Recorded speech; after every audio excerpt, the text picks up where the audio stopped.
In 1997, James Cameron made Titanic, a movie that almost killed everyone. Behind those famous scenes was a terrible dream. There were actors getting pneumonia, crew members losing their minds, and a director who would scream for hours over a teacup. The group still gets scared when they talk about it after 25 years. This is the sad story of how Hollywood's most romantic movie became its worst to film. Before he made Titanic, James Cameron didn't want to make a movie about ships. His plan was to take a step back in 1912. He did more than just talk about the movie when he pitched it to 20th Century Fox in 1995. He brought a lot of books about the Titanic, which showed how much he knew about it. His plan was very big. He planned to make a copy of the ship that was 775 feet long, which is almost the same size as the real one. There would be no bigger movie set ever made. To make it work, he had a 17 million gallon water tank built in Mexico. The ship could sit in water that mixed with the ocean, which made the video look real. It wasn't always easy to see, but even background players wore underwear that was appropriate for the time period, because Cameron wanted to be sure of everything. He was still crazy about realism after that. Because he was interested in shipwrecks, he did 12 deep-sea dives to the real Titanic wreck before the movie started. He even used some of the video in the movie. His submarine once hit the bottom of the Titanic, damaging both, but he kept going. He knew how to make the ship look even bigger as well. Because he only hired actors under 5 feet 8 inches tall, everything looked bigger on film. The movie cost a lot of money. The budget kept going up until it hit $200 million. At that point, it was the most expensive movie ever made. For every minute of screen time, it cost around $1 million. In Hollywood, people thought it would fail. Fox executives got scared and offered that the movie be cut by an hour to save money and make room for more showings in theaters. Cameron said no. He asked, "Do you want to cut my movie? I need to be fired. Do you want to fire me? You need to kill me." Fox was so scared that they asked another company to help pay for it. They asked Universal to turn them down, but Paramount said yes. Fox kept the rights to show the movie in other countries, while Paramount got the rights to show it in the US. Fox had to pay for any extra costs, though. It took 160 days to film what was meant to take a few months. It had to be pushed back from July 1997 to December 1997, which made the companies even more worried. Cameron even said he would give up his $8 million pay to fund the movie. Later, the head of Fox's parent company said they weren't even looking for a big hit anymore. Their only goal was to even things out.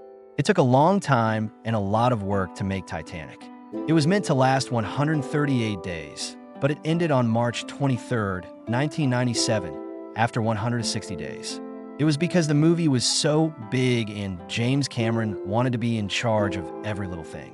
He kept trying to be perfect, even though it meant working long hours and not getting much rest. The crew worked 6 days a week, and most days they worked 13 hours or more. It was especially hard at night because they only had a short time to film in the dark. There were a lot of tired people in the safety meetings who started to fall asleep. The crew even called Cameron Midge, which is just Jim spelled backwards, to make fun of how rigid he was. Cameron didn't care, though. He thought that working hard was the only way to get the movie made the way he wanted it. It was even worse that people didn't have much time for breaks. A lot of the time, they had to skip lunch and eat right after. It was hard to even go to the bathroom. Cameron is said to have told the players that they could lose their jobs if they left the set during the lifeboat scenes. When they were shooting in the huge 17 million gallon water tank, this made things hard for everyone. After the fact, Kate Winslet and others said they had to go to the bathroom, but had to pee in the tank instead. Even the extras had a bad time. Cameron joked that he should tie them to the set so they wouldn't waste time. It was uncomfortable and stressful to work there, but no one wanted to say anything. They knew the movie was important, so they went. It was hard to film because we had to stay in the cold water tanks for long periods of time. To make the scenes look more real, Cameron used water that was about 13 degrees Celsius colder than normal. Even though it wasn't as cold as the ocean that night, that was still very chilly. However, Winslet didn't wear a wetsuit under her outfit like most actors did, as a way to make her act seem more real. She got pneumonia because of this.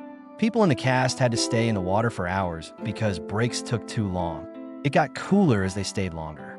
Some of them got sick, but they had to keep going. A lot of people got sick because of the harsh weather.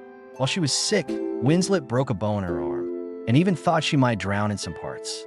Some people got flu, colds, and kidney problems from being in the water for too long. The stunt team also had a hard time. While making the movie, 3 of them broke bones. The flood scenes were some of the most dangerous places. In one, tens of thousands of gallons of water crashed through a glass dome. Things could have gone badly. A lot of the crew quit because they couldn't handle the conditions. The ones who stayed were sick, tired, and stressed. Some people even dozed off in crucial safety talks, which increased the danger. Cameron refused to slow down, so the movie kept going even though things were going badly.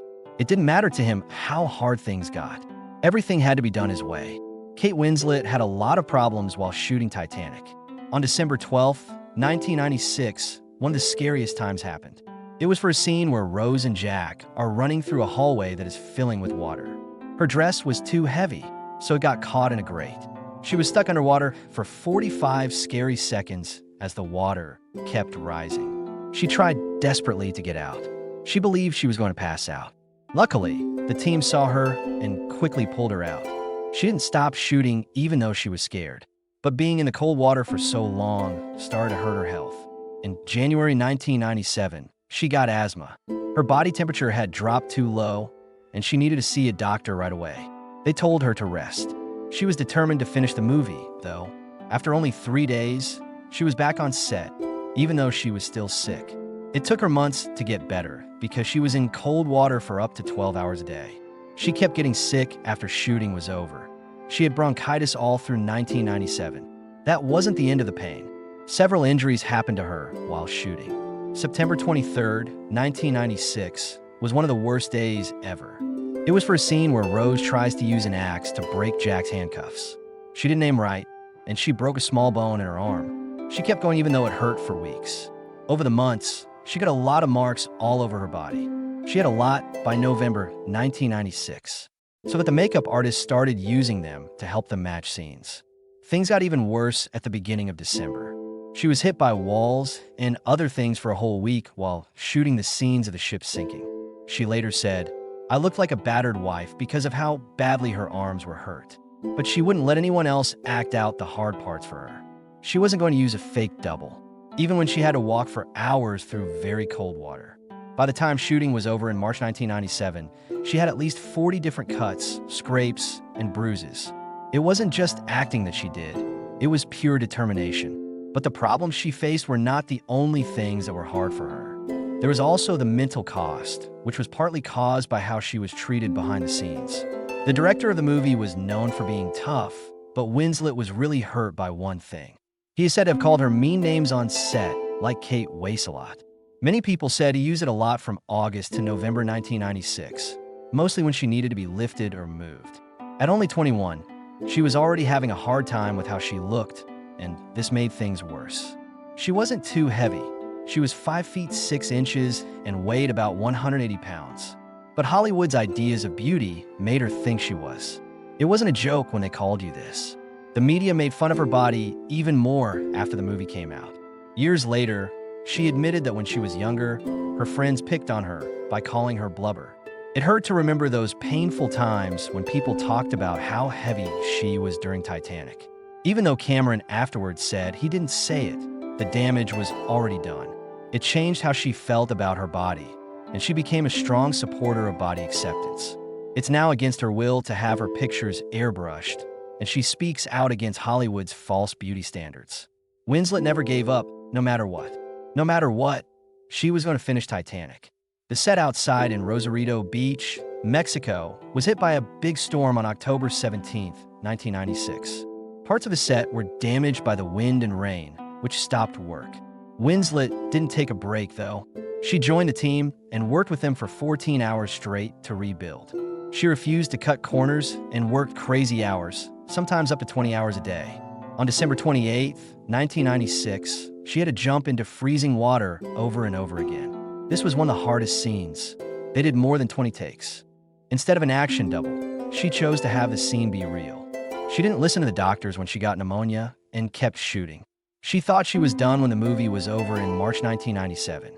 But in June, after 3 months, she offered to come back for extra scenes, even though she was already busy with other tasks. Winslet's hard work cost her something. Because of the shooting schedule, she missed important family events like her sister's wedding, but but she never felt bad about it. In an interview in 2017, she said, "Titanic was a movie I was determined to see through, no matter what. Strong will made the movie become one of the most popular movies of all time." At the same time, James Cameron wasn't sure if he wanted to put Leonardo DiCaprio in Titanic. It wasn't until 1996 that DiCaprio was cast in movies like What's Eating Gilbert Grape and The Basketball Diaries, but Cameron wasn't sure. He thought of Jack Dawson as a tough artist from the working class. He thought DiCaprio looked too smooth, maybe even too soft for the part. He was actually thinking about Matthew McConaughey. Everything changed after DiCaprio's tryout. He did a screen test with Kate Winslet on June 24, 1996. Something clicked as soon as they started to act. It was clear that they got along. Cameron said that it felt like the sky opened up at that moment. Jack was out in the sun. Cameron wasn't completely sure after that, though. He kept trying DiCaprio by having him try out more than once. To see if he could handle the part, he had him play out extra scenes. At first, that part where Jack's sketches came to life wasn't even in the story. But Cameron liked it so much that he added it to the movie. But Cameron wasn't the only one who wasn't sure. There was also doubt in DiCaprio's mind about the movie. He was 21 years old and made short, artsy movies. He didn't want to be known as just another hot guy in Hollywood. When Cameron first asked DiCaprio to play the part, he said, "I don't do love stories. I don't write about the past." He believed the writing was too easy. He also didn't find Jack to be an interesting person. He even asked Cameron if they could change Jack's past to make him more interesting, like by giving him a weakness or a traumatic event. But Cameron said no. It was almost like DiCaprio turned down the part totally. On August 12, 1996, he talked to Cameron about his worries in a serious way. He wasn't just being persuaded by Cameron, though. Kate Winslet joined in too. She was already cast as Rose, and she believed in the idea. She called DiCaprio over and over to try to change his mind. She even found him at a hotel and talked to him there. In the end, it was her insistence and the thought of working on such a big movie that made him decide to take the part. It wasn't easy to start filming on September 1st, 1996. Both DiCaprio and Winslet had a hard time with the water scenes. Most of them were shot in Rosarito, Mexico, in a huge water tank that holds 17 million gallons of water. The players didn't like spending hours every day in it, even though they heated it to 80 degrees Fahrenheit, 27 degrees Celsius. When Winslet got pneumonia, she almost gave up. DiCaprio was always sick and worn out. The ones where Jack and Rose are in the cold ocean were the hardest. From March 18th to March 24th, 1997, they shot those over 7 nights. A chemical was added to the water to make it look like steam was coming from it. This made the water look even colder. But the chemical hurt the actors' eyes and face, which made things even worse. Cameron didn't care much about them. He told everyone that they couldn't work unless they were wet. It was so stressful on set that someone added PCP to Cameron's soup, which sent him and 50 other people to the hospital. Cameron and DiCaprio also had a lot of disagreements. Cameron liked to keep things tight and planned out, but DiCaprio liked to make things up as they went along. On October 15th, 1996, they got into a fight over a scene in which Jack and Rose run away from fast-moving water. Even though Cameron wouldn't change anything, DiCaprio wanted to change his words. On November 28th, 1996, there was yet another big fight. For the water scenes, DiCaprio didn't want to wear a wetsuit under his outfit because he thought it would make him look bad. Cameron was adamant. They fought for hours, which slowed down shooting. Finally, DiCaprio gave in, but things between them stayed tense. DiCaprio was worn out by early 1997. Cameron's need to be perfect was making him tired from the long hours and the cold water. He began arriving late. Cameron finally lost it on January 8th. He called DiCaprio out in front of the whole team and said he would fire him if he didn't take things more seriously. It got better between them after that, but the strain never went away completely. They had a fight, but both of them later said it was good for the movie. Cameron told Leo in 2017 that he fought a lot, but he wants players who care about their roles. Also, DiCaprio said that Titanic taught him how hard big movies could be. This wasn't an easy process, but it led to one of the greatest movies of all time. Something crazy took place on the Titanic set in August 1996. The last night of filming in Nova Scotia was around midnight when the cast and team stopped to eat. Everyone who ate the seafood soup, which was about 80 people, thought it tasted great. Some people even came back for more than one helping. But what they didn't know was that PCP, a strong drug that makes people see things, had been mixed into the food. No one noticed anything odd at first, but after 30 minutes, things began to look off. The director, James Cameron, was the first person to notice something was wrong. He had only eaten one bowl, but he was still sick. He made himself throw up because he thought it was food poisoning. He might have been spared the worst, but it was too late for everyone else. When the drug started to work, chaos broke out. People lost all control of their actions. Some people were laughing so hard they were crying, and others were going crazy. Someone on the team who was over 6 feet tall was screaming that something was stuck inside him and needed to be taken out. The electricians and grips, who generally take their jobs seriously, were stumbling around and talking nonsense. Sometimes James Cameron is strict and in charge, but he was running around yelling things that didn't make sense. Bill Paxton, who played treasure hunter Brock Lovett on TV, was also caught up in the chaos.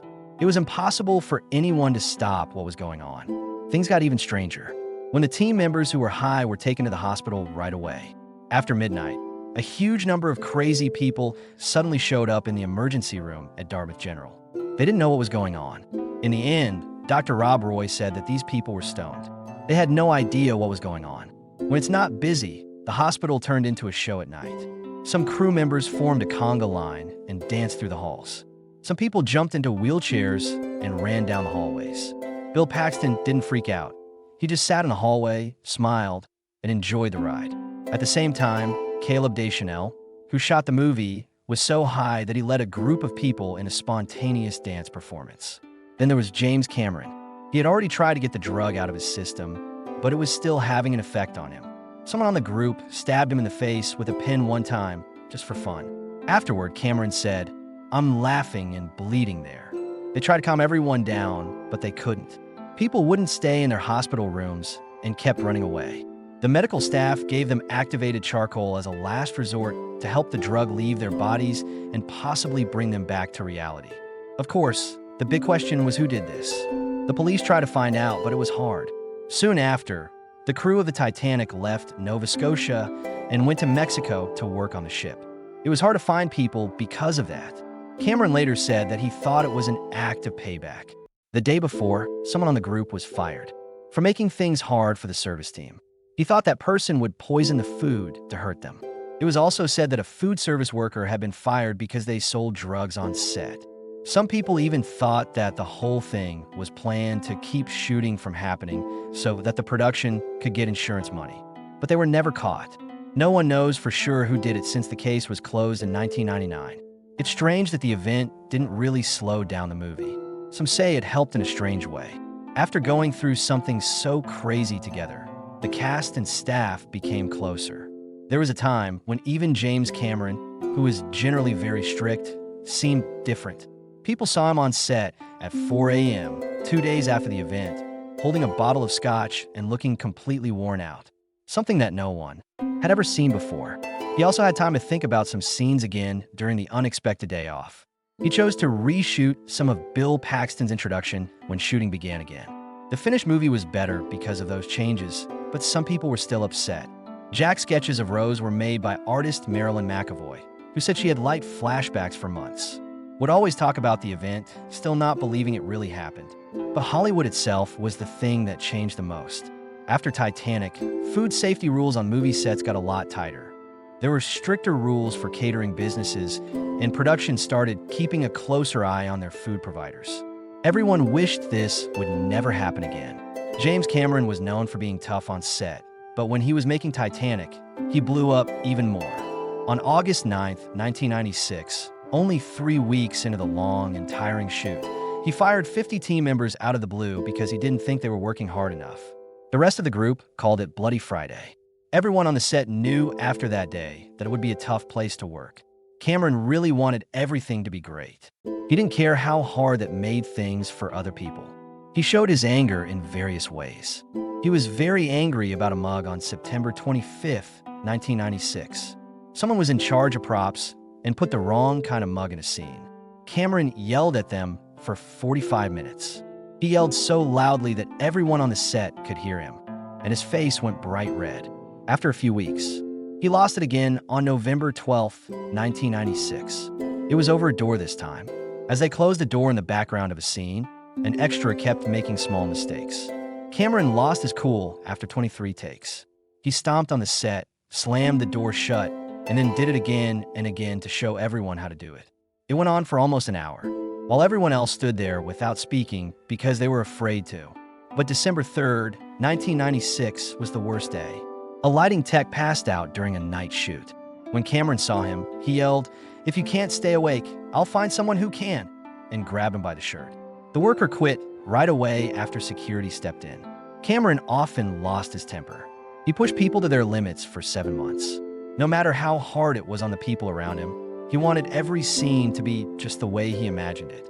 The players felt the stress too. Later, Kate Winslet, who played Rose, said, "There were times when I was really scared of him." One of those times was on October 18th, 1996, during the well-known I'm Flying scene. They'd been shooting for hours in water that was very cold. He asked for a break because he was shaking from the cold, but Cameron lost it. "Do you need a break? Leave my set now." She didn't want to fight, so she kept going. She was so cold by the end that she had mild hypothermia and needed to see a doctor. Cameron's strict rules also made things hard for Leonardo DiCaprio. On November 30th, 1996, he was having trouble with a scene that made him feel bad. Cameron finally blew up after 36 takes. "Would you rather be an actor or a waiter for the rest of your life?" he yelled. DiCaprio was so mad that he left the set and didn't come back for hours. He locked himself in his room. It wasn't safe for even Bill Paxton, who had worked with Cameron before. He made a small mistake in an underwater scene on January 7th, 1997, and Cameron yelled at him for 10 minutes straight. After the fact, Paxton said that he thought he might have a panic attack on set for the first time in his career. It was just as bad for the extras. On December 12th, 1996, while the ship was sinking, extra, and I passed out from standing in the cold water for too long. Cameron just told them to leave him when they did. "We're going to shoot around him." A lot of the background players were scared to work on set after that. The stars' lives changed overnight when Titanic came out on December 19th, 1997. Kate Winslet was only 22 years old when everyone started to look at her. It seemed like a dream at first, but it was really too much to handle. She said it was awful years later. It was awful for her that the media made her feel like she had to look and act a certain way. The worst thing was how much they talked about her weight. The press wouldn't let her be alone. In fact, one British newspaper put her claimed body measurements right on the front page. Early in 1998, not only was that kind of pressure annoying, it was also bad for you. She later said that it made her have an eating problem. Because of all the attention she was getting for her looks, she felt like she had to live up to impossible standards. And it wasn't just the news. The paparazzi followed her around everywhere. In March 1998, she was trying to get away from reporters when she was in a small car accident in London. It wasn't very important, but it was all over the news, which made it even worse. Leonardo DiCaprio had his own bad dream. He had to get a protection order against a woman who broke into his house 3 times in April 1998. She kept telling him she was married. Not only was fame too much work, it was also dangerous. All of this attention also had an effect on their domestic lives. By the end of 1997, Winslet's romance with actor Stephen Treadera was over. DiCaprio, on the other hand, could not go anywhere without the press making up stories about him. It was said that he had been in a bar fight in July 1998. The story spread so quickly that his manager had to step in and say it wasn't true. In spite of making over $2.2 billion and getting 11 Oscars, Titanic broke records, but not everyone in the cast could enjoy it. The process of making the movie had changed him. Later, Billy Zane, who played Cal, said that he kept having nightmares about drowning after shooting was over. He went to a sleep clinic in 1999, almost 2 years after the movie came out, because he couldn't sleep. There was something else going on for Frances Fisher, who played Rose's mother. After months of shooting in water, she became scared of big bodies of water. On the 25th anniversary of the Titanic's sinking in 2022, she said she hadn't been on a cruise or even to the beach since shooting was over. It was too easy to remember. Her pride in Titanic turned to guilt because she couldn't enjoy it like everyone else. Titanic made DiCaprio one of the biggest stars in the world, but he had a hard time with what came after. In 2000, he said that fame made him feel stuck. He turned down big movie parts because he was afraid people would only remember him as Jack Dawson. It wasn't just the players who had to deal with it. After the event, people were still dealing with it behind the scenes. Russell Carpenter, who worked as James Cameron's photographer, later said that the sound of running water would give him panic attacks. He had been thinking about the flooded scenes for months. It was the only way for many of them to deal with what they were going through. When Titanic turned 20 years old in 2017, some of the cast said they had been to group therapy together. They knew they weren't alone after that. The movie was great, but what they went through changed them forever.